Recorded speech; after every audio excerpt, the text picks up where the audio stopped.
Hey everyone, my name is Calvin White. I'm a fourth year industrial engineering student at Georgia Tech.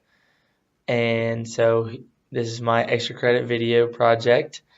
And given all the recent soccer games in the Copa America and the Euro Cup, I figured we could talk a little bit about the physics that are involved in soccer itself. First things first, I want to take you guys through just some of the basic laws of physics. These are Newton's laws. The first law states objects at rest remain at rest and objects in motion remain at motion in a straight line unless acted upon by an unbalanced force.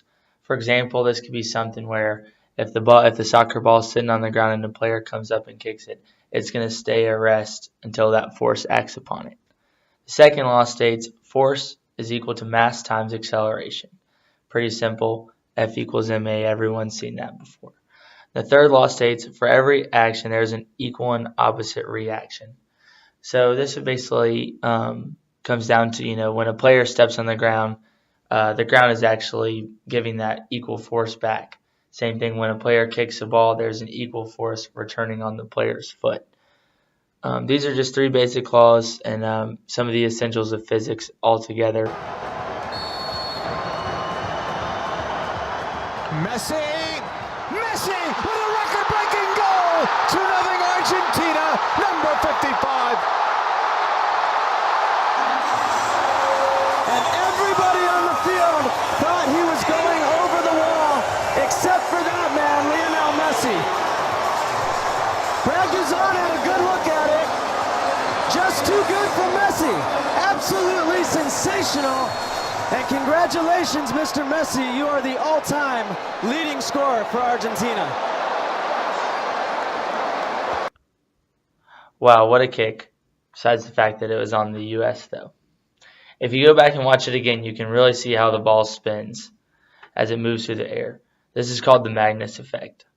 The Magnus effect is defined as the force exerted rapidly on a spinning cylinder or sphere moving through air or another fluid in a direction at an angle to the axis of spin. This force is responsible for the swerving of balls when hit or thrown with a spin. So when the soccer player kicks the ball, there will be some initial spin created just from the impact. And the soccer ball acts as just a simple projectile with some initial velocity. Air resistance acts against this ball and causes it to move even more. So the ball, like I said, the ball probably already has some spin on it. And then with the air, the ball spins and creates a barrier of air surrounding it, kind of similar to a force field. This is a result of the Magnus effect.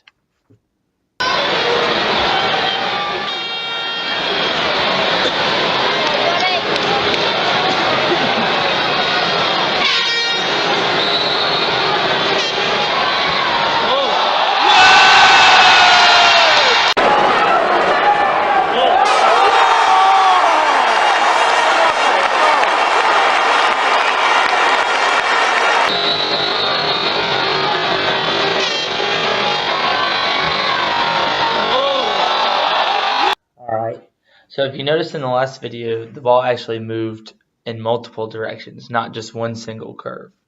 And it's not just because that was Cristiano Ronaldo, one of the best soccer players in the whole world. This kick, where the ball takes multiple turns, is actually called a knuckleball. And most of you have probably heard of a knuckleball coming from the sport of baseball. And in this action, the player gives the ball as little spin as possible, surprisingly, and kind of just lets the air and lets the physics take over. And the key is what physicists are currently calling the drag crisis. So really what you're seeing here is air pressure on each side of the ball causing the ball to flutter. And in this case, the ball must really be kicked in a small velocity range in order to act correctly. Also, scientists have found that this is affected by unsteady lift forces, where velocity is also crucial.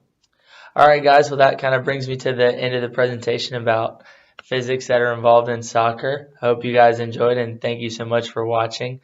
Hopefully next time when y'all are watching some soccer, you'll, when Cristiano Ronaldo or Messi comes up to kick, you can help examine the physics and their free kicks and their trajectories.